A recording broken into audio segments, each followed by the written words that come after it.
받으실 하나님의 말씀은 신약성경 마태복음 14장 15절로 31절 말씀입니다.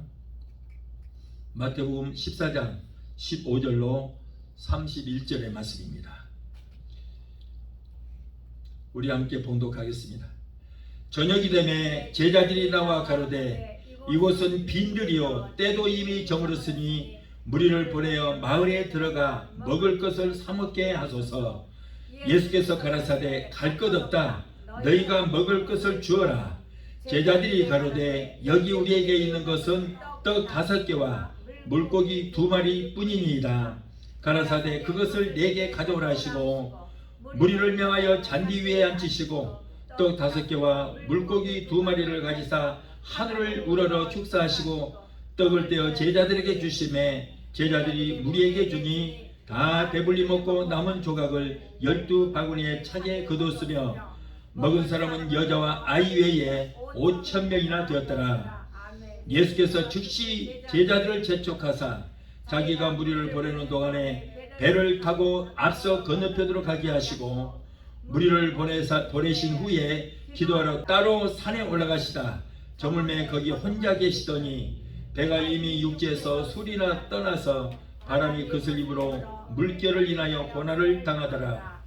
밤 사경에 예수께서 바다 위로 걸어서 제자들에게 오시니 제자들이 그 바다 위로 걸어오심을 보고 놀라 유령이라 하며 무서워하여 소리를 지르거늘 예수께서 즉시 일러 가라사대 안심하라 내니 두려워 말라. 베드로가 대답하여 가로되 주여 만일 주시어든 나를 명하사 무리로 오라 하소서 한데 오라 하시니 베드로가 배에서 내려 물 위로 걸어서 예수께로 가되 바람을 보고 무서워 빠져가는지라 소리질러 가로되 주여 나를 구원하소서 하니 예수께서 즉시 손을 내밀어 저를 붙잡으시며 가라사대 믿음이 적은 자여 왜 의심하느냐 하시고 배에 함께 오르매 그 바람이 그치는지라. 아멘. 기도하시겠습니다. 잠조신 아버지 감사합니다. 오늘 거룩한 주일을 허락해 주셔서 그리스도의 몸된 교회 나와 마음과 뜻과 정상당 예배드리게 하여 주시면 감사합니다. 오늘 부족하고 어린 조서 오셨습니다. 감히 말씀을 전합니다. 성령께서 입술에 기름 부음이 넘치게 되게 도와주시고 이 말씀 들을 때 아버지 이 말씀 가운데서 하나님의 세미한 음성이 들려주는 귀한 시간 되게 도와 주시옵소서. 예수 이름으로 감사하며 기도합나이다. 아멘. 아멘.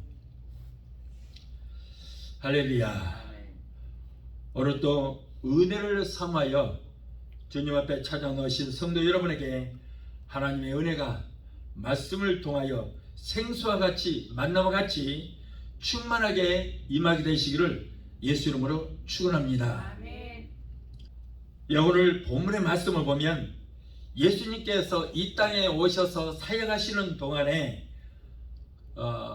기록된 말씀입니다. 그런데 이 짧은 내용입니다. 그런데 그 내용을 아주 매우 방대함을 우리가 볼 수 있습니다.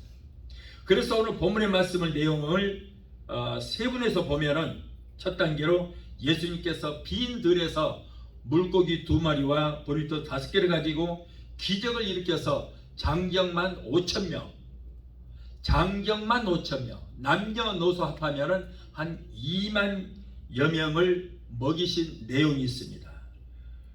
그 다음 산으로 올라가셔서 밤늦도록 기도하시는 모습과 또한 3단계로는 제자들이 풍랑으로 유계에 있을 때 예수님께서는 급하게 물 위를 걸어서 제자들에게 가셔서 풍랑과 바람을 잔잔케 하시는 그런 내용으로 3가지로 분류가 됐습니다. 바로 예수님은 빈들에서나 산에서 또는 바다에서 기적을 일으키기도 하시고 밤늦도록 철야 기도를 하시고 바다에서 제자들의 고충을 해결해 주시는 모습을 우리가 발견할 수 있습니다. 여러분, 기독교는 기적의 종교입니다. 창세기 1장 1절에 하나님께서 태초의 말씀으로 천지를 창조하셨다. 자, 여기로부터 시작을 하여 요한계시록 22장 21절에 주 예수여 속히 오시옵소서. 앞으로 오실 주님을 기대하는 거기까지 모든 것이 기적의 말씀이에요. 성경에서 기적이라고 하는 거, 기적의 내용을 빼버리고 기적의 내용이 적힌 그 성경 말씀을 뜯어버린다면 아마도 앞뒤 책 갈피만 남아있을 것입니다. 그런 정도로 모두가 기적이에요. 오늘날 자유주의 학자들은 기적 하면 잘못됐다고 그래요. 그런데 여러분, 기독교 자체가 기적의 종교예요. 예수님께서 동정녀로 탄생하셨다. 이거 기적 아닙니까? 그런데 아직도 그걸 예수를 수십 년 믿는데도 불구하고 믿지 않는 사람들이 있어요. 이건 보통 문제가 아니에요. 예수님께서 죽으셨다가 3일 만에 부활하셔서 승천하시고 앞으로 다시 공중 재림과 지상 재림을 하실 것이다 라고 하는 이 모든 것이 기적이 아니고 무엇입니까? 기독교 자체가 모든 가 기적인 것입니다. 자, 첫째로 빈들에서 일어난 기적의 역사에 대해서 말씀드리겠습니다. 오늘 말씀에 기록된 빈들이라고 하는 것은 벳세다 언덕을 말하는 것입니다. 벳세다 언덕은 참으로 많은 사람들이 모이기에 참 좋은 위치에 만들어졌습니다. 그래서 예수님은 이곳을 많이 이용하시고 그곳에서 천국 복음에 대한 말씀도 가르치시고 하나님의 말씀을 가르치시는 그런 내용의 말씀이 많이 기록되어 있습니다. 자, 이곳에 그런데 수많은 사람들이 모였습니다. 모인 사람들 중에는 병을 고침받기 위해서 오는 사람들이 가장 많았어요. 또 예수님의 소문을 듣고 따라온 사람들도 있습니다. 그 중에는 그냥 친구가 간다고 그러니까 친구 따라 강남 가는 식으로 그냥 친구 따라서 무작정 오는 사람도 있었습니다. 그런가 하면은 말씀을 사모해서 그 말씀을 듣기 위해서 달려오는 사람들도 있어요. 저녁에 대해서 가장 시급한 문제가 생겼습니다. 예수님께서는 장정만 5,000명, 남녀노소 2만 명 이상의 사람들을 모아놓고 아침부터 설교를 시작해서 점심도 거르고 저녁 때 해질 무렵까지 말씀을 증거했어요. 하루 종일 말씀을 증거했습니다. 그런데도 그렇게 하루 종일 말씀을 증거하는데도 불구하고 식사도 못했지만은 그렇다고 집으로 돌아가려고 하는 사람들이 없었어요. 설교가 길다고 투정하는 사람도 없이 모두가 다 그 말씀에 귀를 기울였습니다. 어느 날 많은 교인들이 말씀을 듣고 은혜를 받고 변화되려고 하지는 않고 설교 시간에 시계만 보고 있다가 설교가 길다고 투정하는 성도가 많이 있다고 해요. 여러분, 그런데 그런 사람은 언제 변화가 됩니까? 우리 교회는 그런 분이 하나도 안 계시니 얼마나 좋은지 몰라요. 우리 교회는 1시간에 설교하든 2시간 하든 그냥 은혜에 빠져서 집중해요. 한 번도 시간 길다고, 설교 시간 길다고 투정하는 분이 안 계십니다. 여러분, 일주일 내내 우리는 나 자신을 위해서 살았어요. 나만을 위해서 살았습니다. 그런데 주일날 단 하루만이라도 온전히 주님을 위해서 예배드리고 주님의 말씀 듣고 은혜를 사모하며 살아야 온전한 하나님의 백성이라 할 수 있는 것입니다. 여러분, 오늘은 무슨 날이에요? 주일날이에요. 주일날은 무슨 날이에요? 주님의 날이라고 말해요. 네. 여러분, 우리가 10의 1조를 드리듯이 오늘 날짜의 11조예요. 일주일 내내 나 자신을 위해서 살았으면 우리 주님께서 일주일 내내 나만 위해서 살라고 하지 않고 주일날 하루만이라도 나를 위해서 살아줄 수 없느냐 그런 거예요. 그렇기 때문에 오늘은 여러분, 우리가 종일 주님만을 위해서 살아야 될 줄 믿습니다. 여러분, 교회에 이 주보가 있습니다. 우리 교회도 주보가 있습니다만은 이 주보가 있는 예배 순서가 적혀 있는 주보가 있는 나라는 한국 교회밖에 없어요. 다른 나라는 없어요. 이런 게. 미국 교회에도 예배 순서 없습니다. 주보가 나오기는 나오는데 예배 순서는 없고 광고 말씀만 적혀 있어요. 온통 광고 말씀만 적혀 있어요. 그런데 한국 교회만 예배 순서가 적혀 있고 그리고 시간까지 다 적혀 있어요. 그래서 여러분은 이 주보에 의해서, 주보의 순서에 의해서, 주보에 짜여진 시간에 맞춰서 예배를 드리게 되었습니다. 만일에 순서가 바뀐다든가 주보에 대한 시간대로 하지 않으면 뒤집어져요. 난리가 납니다. 한국교회는. 이거 보통 심각한 문제가 아니에요. 이거는 형식적인 예배에 불과한 것입니다. 예배는요, 성령의 감동을 받아서 성령께서 인도하시는 대로 드려져야 하나님이 기뻐하시는 참다운 예배가 되겠다. 저는 헤들리에서 러시아 교회하고 교회를 같이 사역을 했습니다. 그런데 항상 우리는 불만이에요. 이 사람들은 예배를 시작하는 시간이 있는데 끝나는 시간이 없어요. 보통 4시간 예배를 드려요. 찬양을 모두 일어서서 찬양을 합니다. 찬양하고, 그리고 잠깐 목사님이 나와서 설교하고, 그리고 이제 설교 끝나면 전부 반 무릎을 꿇고 앉아서 이 찬양하든가 의자에 앉아서 기도하는 사람이 없어요. 반 무릎으로 기도해요. 그리고 또 일어나서 찬양하고, 또 설교 잠시 설교하고, 또 기도하고, 이런 식으로 4시간을 예배를 드립니다. 한 사람도 거기에서 이탈자가 없어요. 성령의 역사가 엄청나게 일어납니다. 그래서 러시아 교회들은 얼마나 부흥의 역사가 잘 일어나는지 몰라요. 교회 하나 나왔다 그러면 그 저기 있는 러시아 교회가 전부 합심으로 깎지도 않고 달라는 대로 캐시로 교회를 사버려요. 그래서 베들레헴은 지금 미국 교회가 전부 러시아 교회로 다 바뀌고 없어요. 네. 자, 이러니 하나님께서 기뻐하시지 않을 수가 있겠느냐고 말해요. 그러니까 예수님도 아침부터 예배를 시작해서 점심도 걸르고 저녁 때까지 설교를 했으니 하루 종일 굶었어요. 그래서 예수님께서는 이제 저들을 먹여야 되는 거예요. 날이 저물어가고 있습니다. 이 시급한 문제에 당면하여 예수님과 제자들의 의견이 서로가 달랐습니다. 제자들의 생각은 이 사람들 전부 각자 보내서 알아서 다 먹도록 하지요. 알아서 해결하러 합시다. 그랬더니 예수님께서 제자들에게 아니다.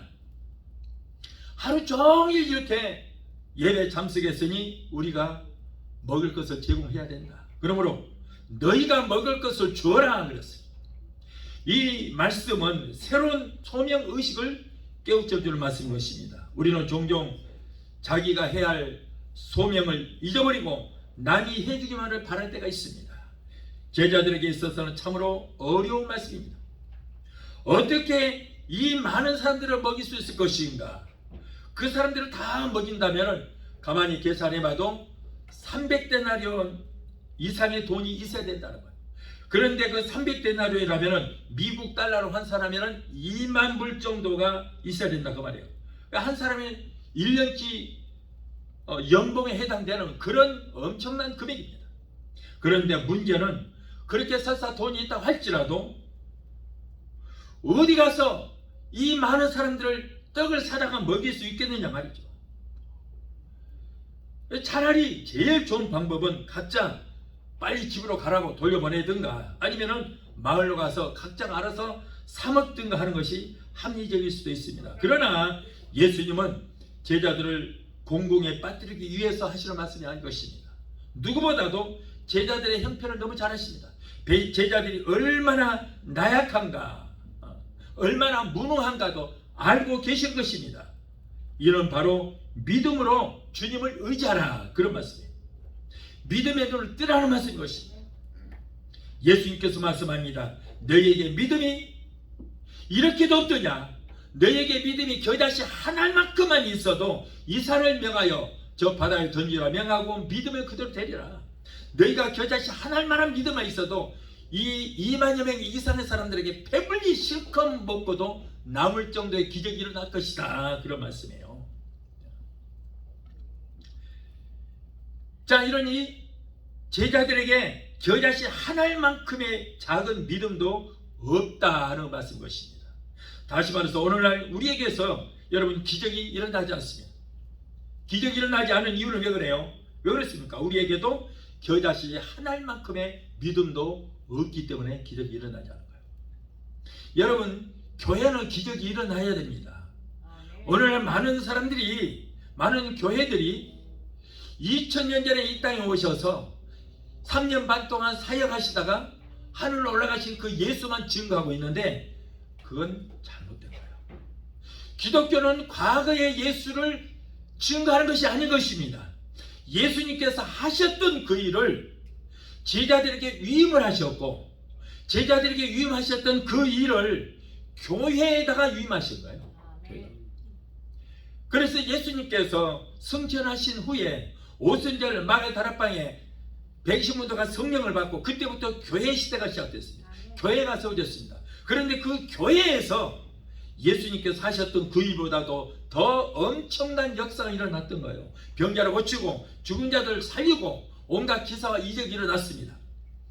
그러면 사도시대 때만 그 교회가 끝났는가? 아니죠. 그 교회는 오늘날까지 계속 이어져 내려오고 있습니다. 오늘날까지. 그러므로 여러분, 이 교회는 예수님께서 행하셨던 그 일을 제자들에게 교회에다가 위임하셨어요. 하늘과 땅의 모든 권세를 아버지께서 내게 주셨다. 그런데 이 모든 권세를 너희에게 위임한다. 그러므로 너희는 모든 족속을 제자 삼아 아버지와 아들과 성령의 이름으로 세례를 주고 내가 너희에게 분부한 모든 것들을 가르쳐 지키가라. 볼지어다 세상 끝날까지 내가 너희와 항상 함께 있으리라. 여러분, 교회는 우리 주님이 주인이신 줄 믿습니다.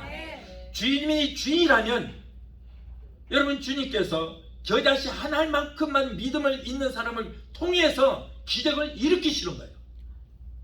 우리가 기적을 일으키는 것이 아니라 우리에게 있는 것은 저자식 하나만큼의 믿음과 순종만 있으면 우리를 통해서 기적을 일으켜 주시게 될 줄 믿습니다.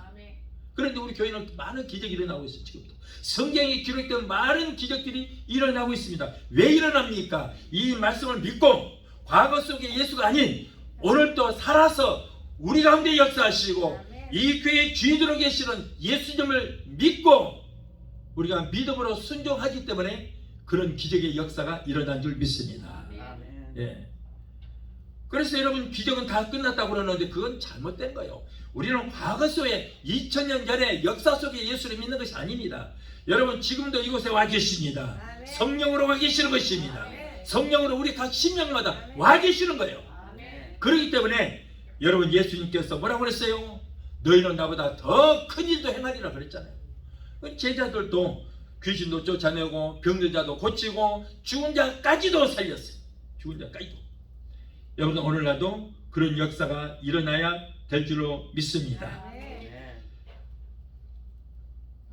제자들이 마치 보리떡 5개와 물고기 2마리를 가져왔습니다. 예수님께서 베세다 광야에서 하나님의 말씀을 가르친다는 그 소문을 어린 아이가 듣고 엄마, 나 오늘 예수님 말씀 들어갈 거예요. 그랬더니 어머니가 물고기 2마리 잡았을게요. 어부들이 물고기를 잡고 큰 고기는 다 팔고 팔지도 못할 그 잡아새끼 멸치 같더니 고기는 버렸습니다. 그걸 주워오니까 어머니가 그거를 튀겨서 반찬을 만들어 주는 거예요. 그리고 이 보리를 찧어서 거칠거칠하게 만든 보리 개떡을 5개를 만들어 줬어요. 이 소년 혼자 먹기도 턱없이 부족한 이 도시락을 어머니는 예수님 말씀 들어간다니까 도시락을 싸줬습니다. 그런데 어린아이가 그 도시락을 내어주는 거예요. 예수님은 그것을 가져라 가시고 하늘을 향해서 축사 기도를 하신 후에 무리들에게 나눠주라고 그랬어요. 이렇게 어린 아이가 혼자 먹기도 턱없이 부족한 이 도시락을 여자 아이 외에 5,000명, 남녀노소 할 것 없이 2만여 명의 사람들이 배불리 먹고도 실컷 먹고 남은 찌꺼기를 모았더니 12광주리가 남는 기적이 역사 일어났다. 네. 여러분, 오늘날 이런 말씀을 믿지 않아요. 많은 사람들이. 왜 그렇습니까? 믿음이 없어서 그렇다는 거예요. 자유주의 학자들도 그랬습니다. 물고기 2마리와 보리떡 5개로 2만여 명의 사람들이 배가 터지도록 먹고도 12광주리가 남았다니. 여러분, 이런 기적이 어디 있습니까? 이런 말씀도 우리는 믿어야 할 줄로 믿습니다.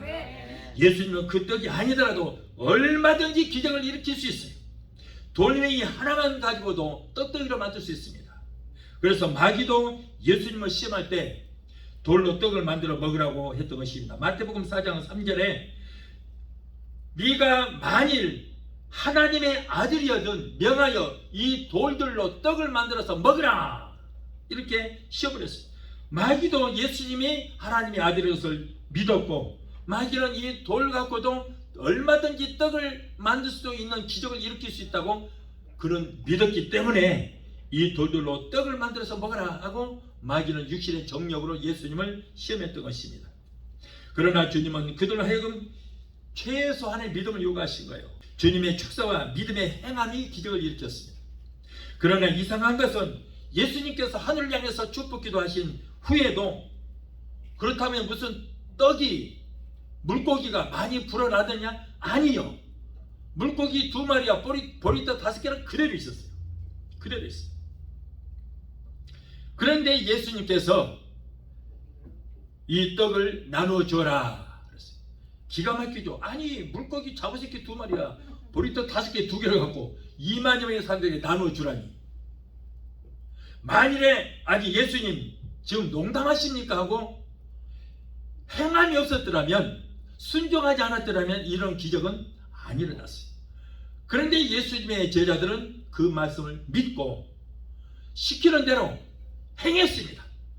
그래서 물고기를 대가리부터 띄어서 버리고, 그리고 물고기를 뗐더니 커지는 거예요. 이게 보리떡을 떼면 뗄수록 더 불어나는 거예요. 아무리 떼어도 떼면 뗄수록 불어나서 그 2만여 명이나 되는 사람들이 실컷 먹고, 여기 더 주세요. 또 필요한 사람 없어요. 예, 여기요. 떡 좀 주세요. 막 갖다 줬어요. 더 이상 배가 불러서 먹지 못할 정도로. 그런데 남는 것이 12강주리가 남았다. 이거 너무나도 엄청난 일이기 때문에 이걸 믿지 않아요. 믿는 사람 별로 없어요. 그러나 여러분, 성경은 1.1핵도 변함도 없고 거짓이 없는 하나님의 말씀인 줄 믿으시 바라요. 우리가 믿을 때 기적이 일어나는 거예요. 기도한 후에는 반드시 이렇게 믿음의 행함이 있어야 돼요. 여러분, 기도만 한다고 되는 것이 아무것도 없습니다. 골방에서 아무리 기도해 보세요. 아무것도 되는 거 없어요. 세상은 눈에 보이는 물질적인 세계이지만 하나님의 영적인 세계는 보이지 않는 세계인 것입니다. 능력 있는 신앙, 행함이 있는 신앙, 복종하는 신앙을 우리가 주님 앞에 보여드릴 때 우리의 삶 속에 기적의 역사가 일어나게 되는 거예요. 우리에게 태산을 옮길 만한 엄청난 믿음이 있어도, 믿음은 있어도 행동으로 내 믿음을 보여드리지 못한다면 그 믿음은 모두가 헛것이 되고 마는 거예요. 아무런 필요 없어요. 우리 안에 믿음이 여러분 보이지 않습니다. 여러분, 내 안에 있는 믿음이 여러분 보이십니까? 안 보여요. 여러분 안에 있는 믿음도 안 보입니다. 그러면 우리가 내 안에 있는 믿음을 어떻게 확인할 수 있을 것인가? 행함을 보고 우리는 알 수 있는 거예요. 행함으로 알 수 있어요. 기도하고 우리가 행함으로 믿음을 보여드릴 때에 문제는 해결되고 기적은 일어나게 된 줄 믿습니다.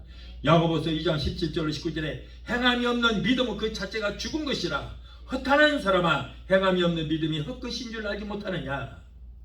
네가 보거니와 믿음이 그의 행함과 함께 일하고 행함으로 그 믿음이 온전케 되느니라.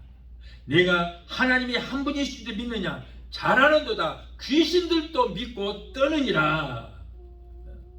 14절에 내 형제들아, 만일 사람이 믿음이 있노라 하고 행함이 없으면 무슨 이익이 있으려. 그 믿음이 능히 자기를 구원하겠느냐.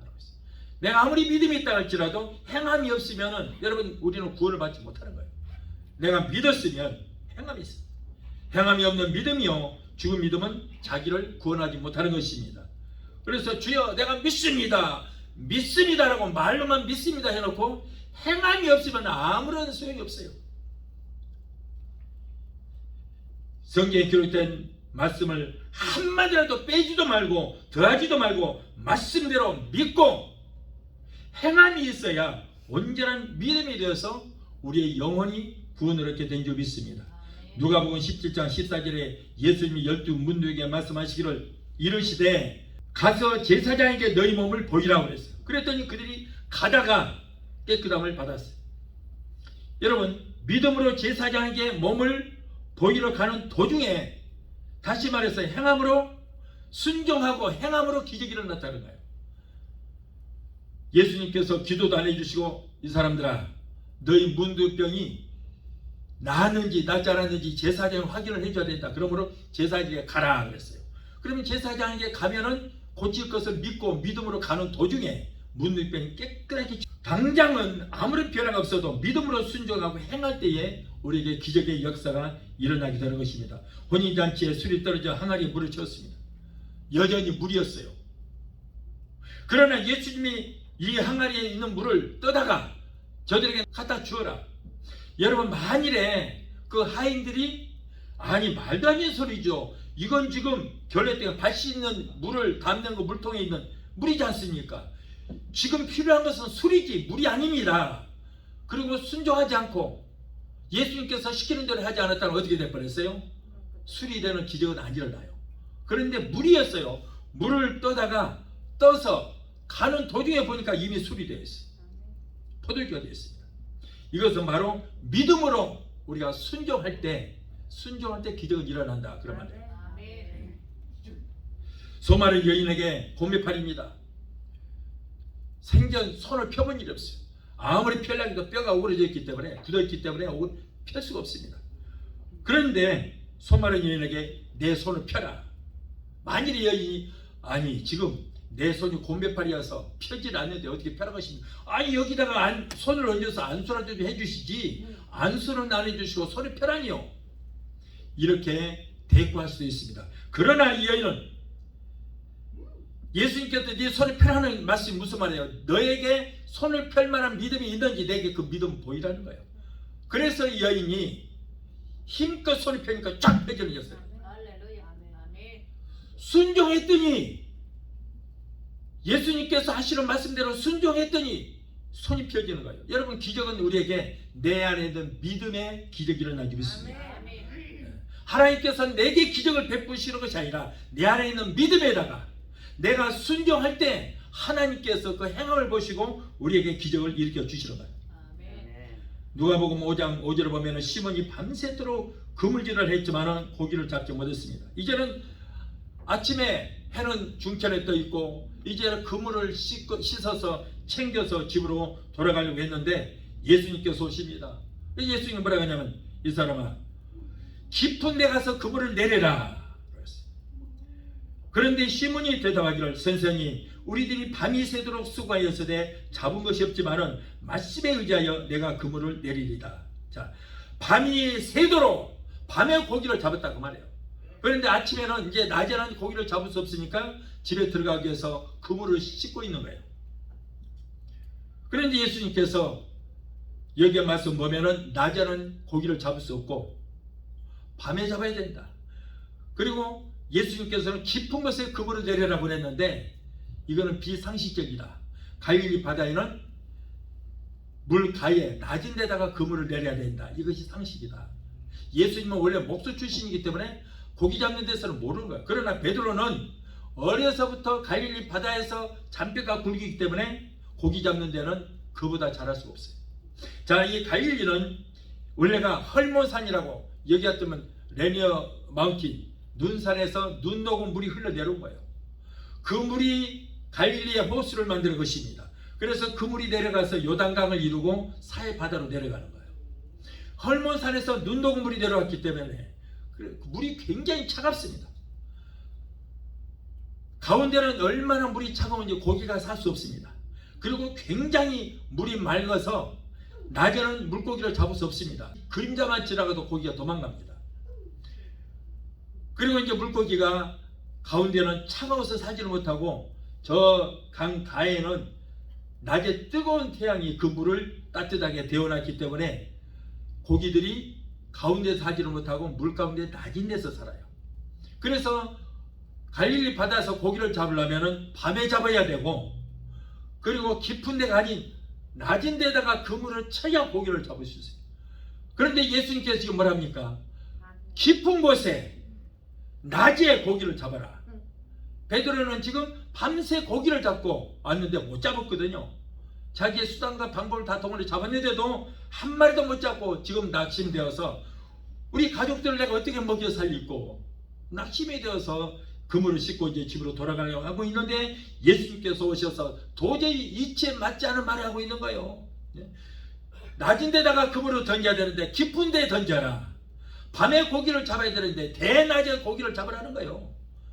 완전히 반대되는 말씀을. 그런데도 불구하고 뭐라고 그랬어요? 선생님이 우리들이 밤이 새도록 수고하시고 잡은 것이 없지만 말씀에 의지하여 순종하여 행함으로 내가 당신의 말씀도 행하겠습니다 하고 깊은 곳에 대낮에 그물을 내렸더니 자기 배는 물론이고 친구의 배까지 배가 가라앉을 정도로 고기를 잡았더라. 순종했더니 이제 맞지 않지만 예수님께서 시키는 대로 순종했더니 이런 기적 역사가 일어나게 되는 것입니다. 우리가 아무리 믿음으로 기도해도 행함이 없으면 여러분 그 믿음은 헛것이 되고 마는 거예요. 우리가 말씀으로 순종하고 행함이 있을 때 내가 기적을 일으켜 주시는 것이 아니라 내가 행할 때에 하나님께서 그 행함의 순종을 보시고 기적을 일으켜 주시게 될 줄로 믿습니다. 둘째로 예수님은 홀로 산으로 가셨어요. 예수님은 무리를 보내시고 제자들은 배 타고 갈릴리 호수 건너편으로 보냈습니다. 그리고 예수님은 혼자 산으로 가셨습니다. 왜 혼자 산으로 가셨습니까? 기도하기 위해서 가신 거예요. 예수님은 많은 기도를 하셨어요. 세례 요한에게 세례를 받으시기 전에도 기도하셨고 제자들 선택하실 때도 기도하셨고 변호사의 사건이 있기 전에도 기도하셨고 마지막 십자가를 지시기 전에도 겟세마네 동산에서 힘쓰고 해서 기도하셨어요. 예수님은 중요한 일이 있을 때마다 반드시 기도하셨어요. 예수님의 기도의 시간과 장소, 방법 다 다양했습니다. 산의 한적한 곳에 택해서도 기도하셨고 저녁에는 철야하시면서 기도하셨고 새벽 미명에도 이렇게 기도하셨어요. 예수님은 하나님의 아들심에도 불구하고 무슨 일을 행하시든지 기도하셨는데 오늘날 우리가 여러분 기도하지 않고 무엇을 할 수 있겠느냐 그런 말이에요. 예수님이 산에 가셔서 홀로 기도하신 이유는 무엇일까요? 예수님이 오병이의 기적을 일으키시고 그 물고기 2마리와 보리떡 5개로 2만여 명의 사람들을 그 먹이신 기적을 친히 목도한 사람들이 생각하기를 예수님을 우리 나라의 왕으로 세우면 로마의 식민지에서 우리를 구원해서 독립을 시켜주겠다라는 생각을 갖게 됐어요. 그래서 예수님을 억지로 붙잡아다가 왕으로 세우려고 했던 것입니다. 요한복음 16장 15절에 그러므로 예수께서 그들이 와서 억지로 붙들어 임금으로 삼으려는 것을 아시고 다시 혼자 산으로 내려가시니라. 그러니까 예수님을 왕으로 세워서 이스라엘의 독립을 어떻게든 해야 되겠다. 예수님의 저 능력 가지면 얼마든지 로마로 물리치고 우리 유대 나라를 독립을 시켜줄 수 있겠다라고 해서 억지로 예수님을 끌어다가 왕으로 세우려고 했던 거예요. 그래서 예수님께서는 도망가서 산에 가서 기도하셨던 것입니다. 성도는 기도의 귀를 잊지 말아야 됩니다. 성도는 기도해야 할 때와 장소를 잃어버리면 안 됩니다. 다니엘은 자신의 기도를 하지 못하게 하는 시험을 당했습니다. 그러나 결국 이겼어요. 계속 하지 말라고 기도하지 말라고 했지만은 그러나 그는 끝까지 기도함으로 잡혀서 사자굴에 던져졌지만은 그러나 다니엘은 목숨을 구걸하거나 비겁하지 않으므로 하나님께서 그 사자 입을 봉해버렸어요. 막아버렸어요. 결국 그를 살리셨고 오히려 하나님의 능력이 전파되는 결과를 가져오게 됐던 것입니다. 마태복음 26장 41절에 너희가 나와 함께 1시간도 이렇게 깨어 기도할 수 없더냐. 시험에 들지 않게 깨어 기도하라. 마음에는 원효로 돼 육신이 연약하도다. 여러분 기도의 시기를 잃어버리면 시험에 빠집니다. 시험에 이기려면 하나님께 나와야 돼요. 현대병 스트레스는 마귀가 주는 이 정신병인 것입니다. 우울증, 공황장애, 폐쇄, 공포증, 불면증 이런 병들은 마귀가 가져다 주는 거예요. 왜 그래요? 스트레스 때문에 그런 거예요. 오늘날. 그래서 여러분 오늘날 현대사회는 스트레스 때문에 영적 병이 너무나 많은 사람들이 걸려 있습니다. 오늘 우리가 기도할 수 있는 산은 어디입니까? 바로 교회를 뜻하는 거예요. 교회에서 기도해야 돼요.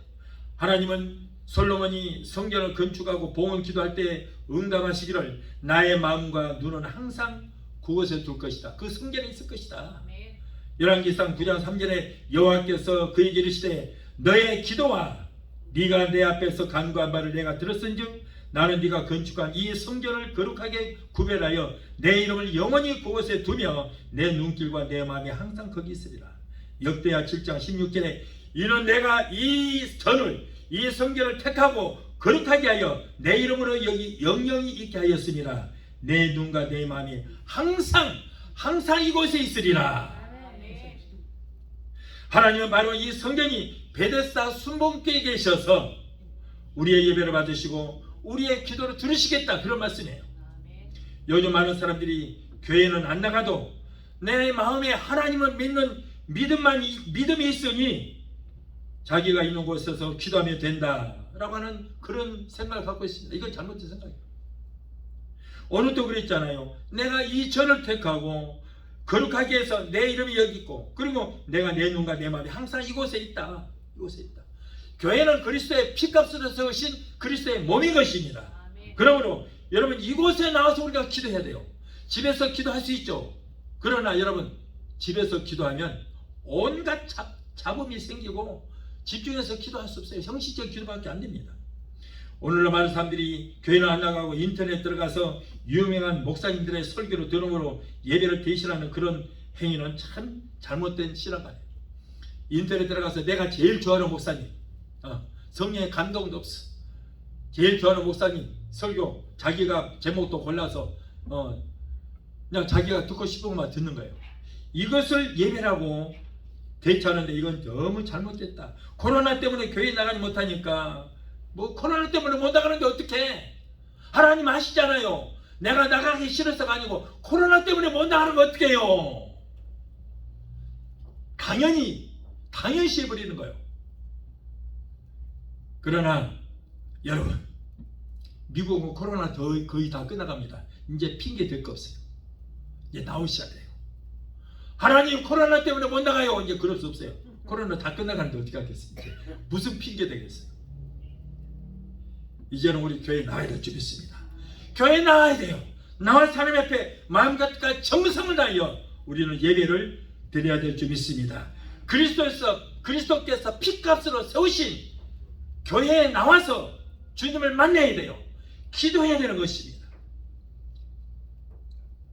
여러분, 1년 이상 교회 안 나오면 이제 마음이 무뎌져요. 처음에는 한두 번 빠지면 불안해.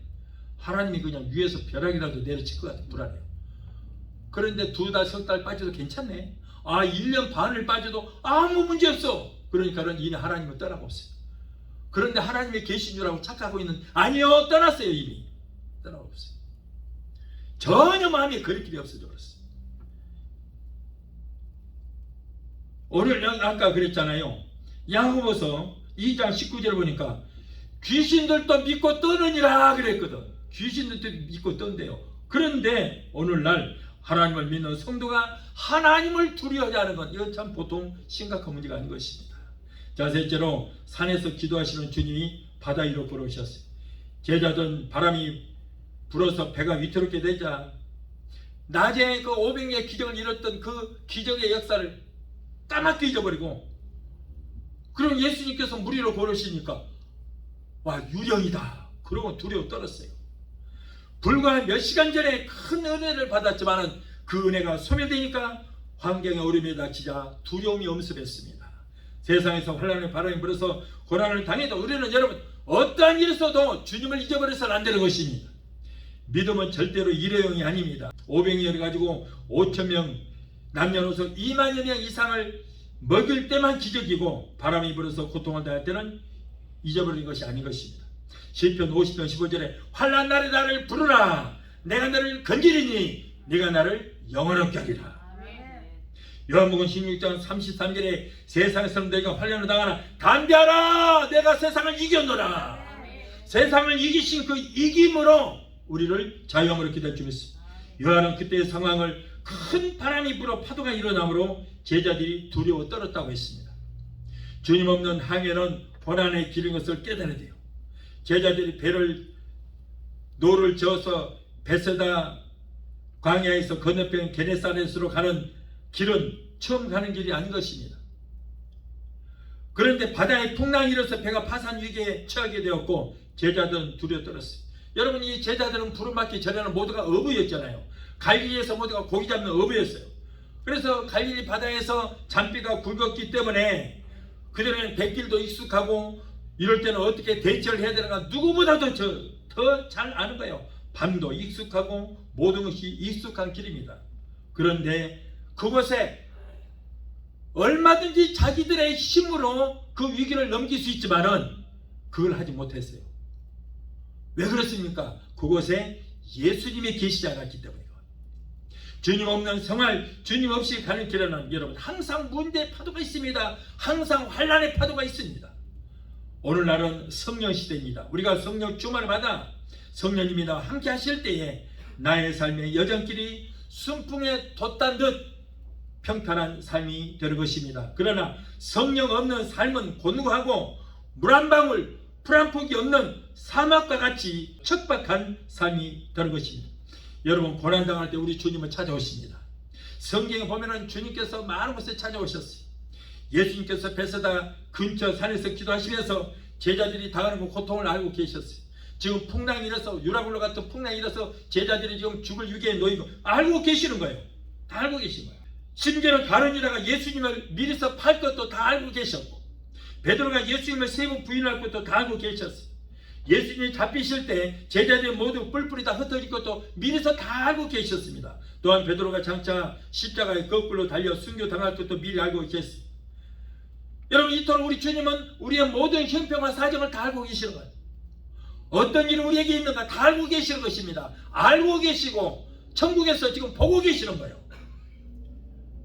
우리 주님은 우리의 모든 형편과 사정을 나보다도 더 잘 알고 계시는 것입니다. 그러나 여러분, 우리가 이렇게 위경에 놓여 있을 때 우리가 주님을 불러야 될 줄 믿습니다. 주님을 찾아야 되는 거예요. 이 문제를 해결하실 분은 오직 우리 주님밖에 없습니다. 아까 제자들이 보세요. 갈릴리에서 뼈가 굵은 자들이요, 이런 위험에 놓여 있을 때 어떻게 대처할 것인가 너무나도 잘 알았지만은, 그러나 자기의 노력과 힘으로 경험으로 해결할 수 있는 방법이 없어요. 왜? 예수님이 그곳에 계시지 않았기 때문에. 마지막으로 예수님은 제자들을 안심시킵니다. 안심하라, 내니 두려워 말라. 예수님께서 무리로 척척척 걸으니까 제자들은 유령인 줄 알았는데, 그런데 예수님께서 나다, 두려워하지 마라. 주님의 최종 목적은 우리에게 평안을 주는 것입니다. 주님에게서 평안과 안식을 얻을 수 있습니다. 부활하신 예수님이 제자들에게 있는 다락방에 가셔서 너에게 평강이 있을지어다 그랬어요. 요한복음 14장 27절에 평안을 너에게 끼치노니 곧 나의 평안을 너에게 주더라. 내가 너에게 주는 것은 세상이 주는 것과 같지 아니하니라. 너희는 마음에 근심도 하지 말고 걱정도 하지 말고 두려워하지 하지 말라. 우리에게 아무리 엄청난 재물이 있고 큰 권력을 가졌다고 할지라도 여러분, 우리의 마음에 평안이 없으면 부귀와 영화도 권력도 아무런 소용이 없어요. 아무리 엄청난 재산을 갖고 있다 할지라도 내 마음에 평안이 없고 불안하고 두려우면 그 가진 재산이 무슨 필요가 있어요. 재물이나 권력보다도 마음의 평안이 최고의 축복인 줄 믿습니다. 세계에서 평안을 빌어주는 인사는 민족은 두 나라가 있어요. 한국하고 유대민족인 것입니다. 유대인들은 인사할 때 샬롬 그래, 샬롬. 당신에게 평안을 빌어주노라.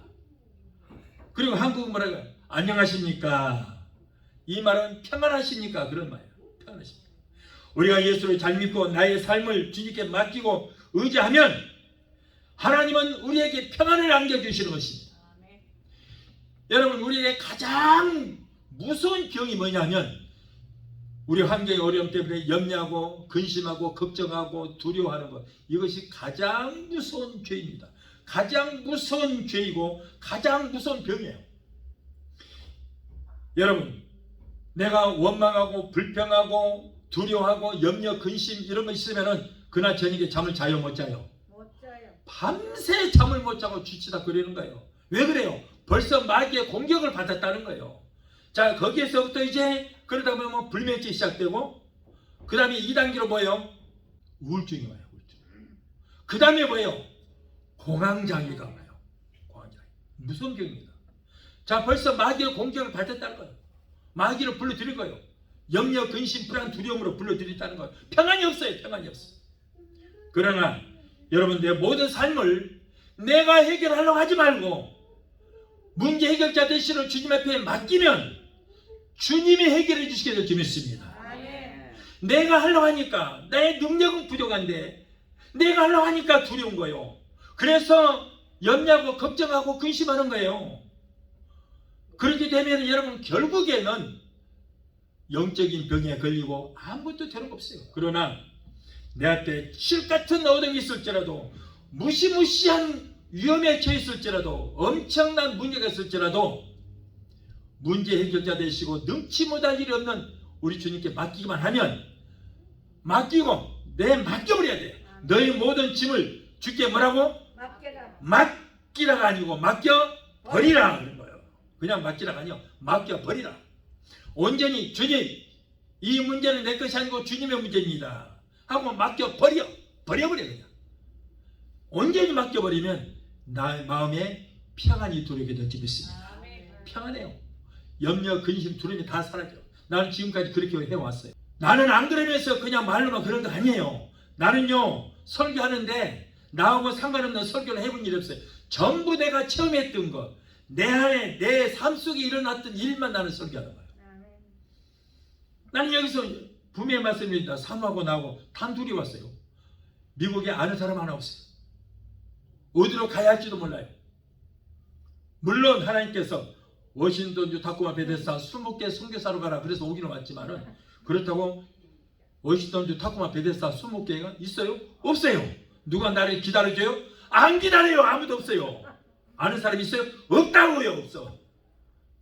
오자마자 다른 분들이 방해만 막 하는 거예요. 교회 못 오게. 얼마나 방해한 줄 아세요? 내가 얼마나 핍박받은 줄 아세요?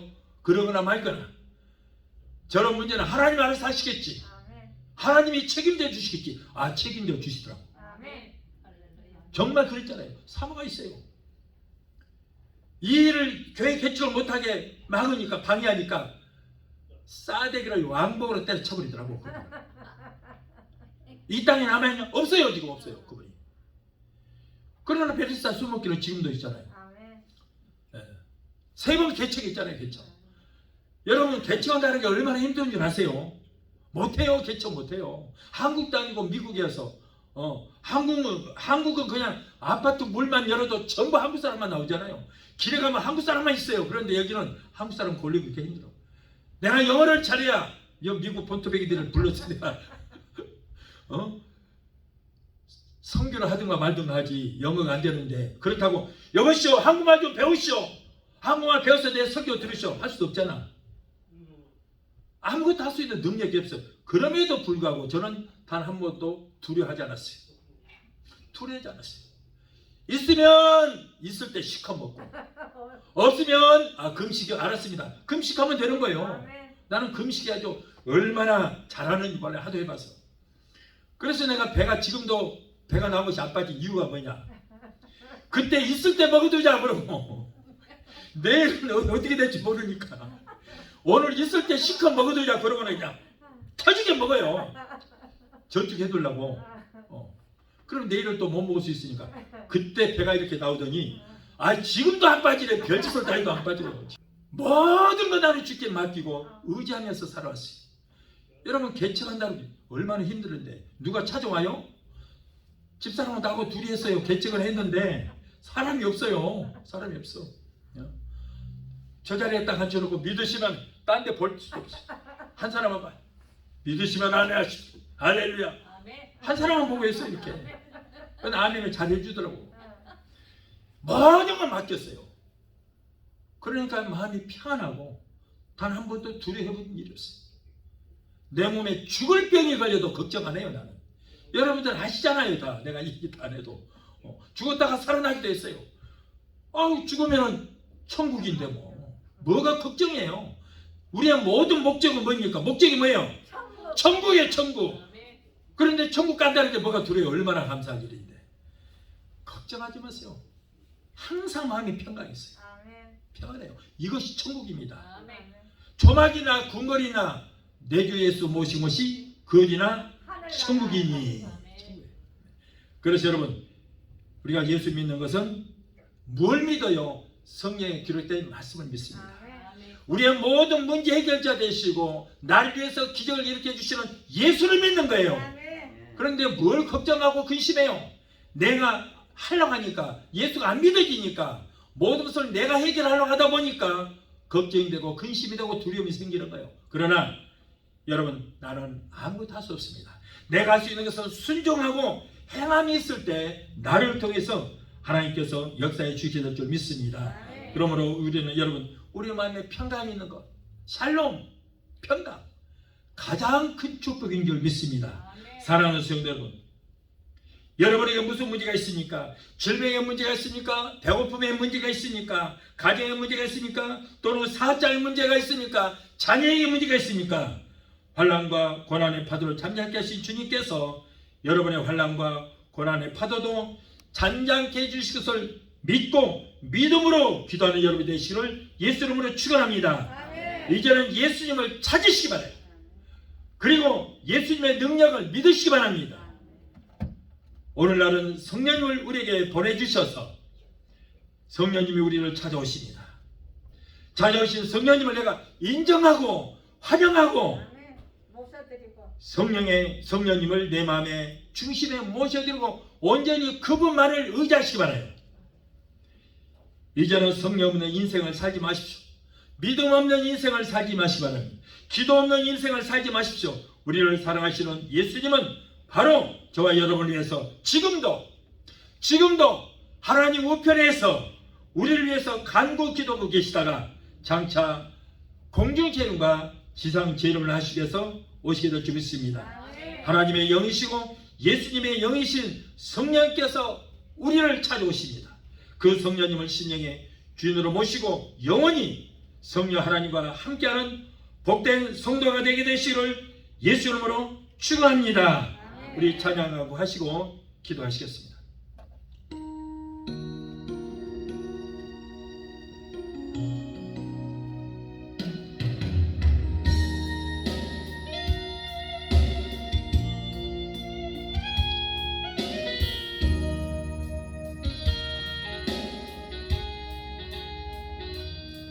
그 어느 날 제가 그물에 걸림같이 내 삶 속에 죽지 임했네. 몸부림쳤지만 허우적거렸지만 나는 약한 자였었네. 내 영혼아 내가 어찌하여 낭망하며 불안하여 하는고.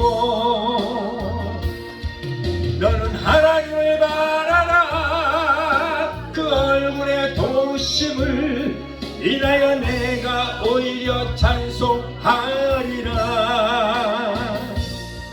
나의忠신 주님 내 양을 멈추고 혈루증을 고쳤던 주님, 기적의 하나님, 능력의 하나님, 그는 나를 고쳐주셨네. 그 어느 날 아무 예고도 없이 내 삶 속에 슬픔이 임했네. 원인을 찾으며 애써봤지만 나는 무력한 자였네. 내 영혼아 내가 어찌하여 낭망하며 불안하여 하는고. 너는 하나님을 바라라. 그 얼굴의 도우심을 인하여 내가 오히려 찬송하리라. 나의忠신 주님 죽은 자를 살리며 모든 병을 고쳤던 주님, 기적의 하나님, 능력의 하나님, 그는 나를 고쳐주셨네. 기도하시겠습니다. 창조신 아버지 감사합니다.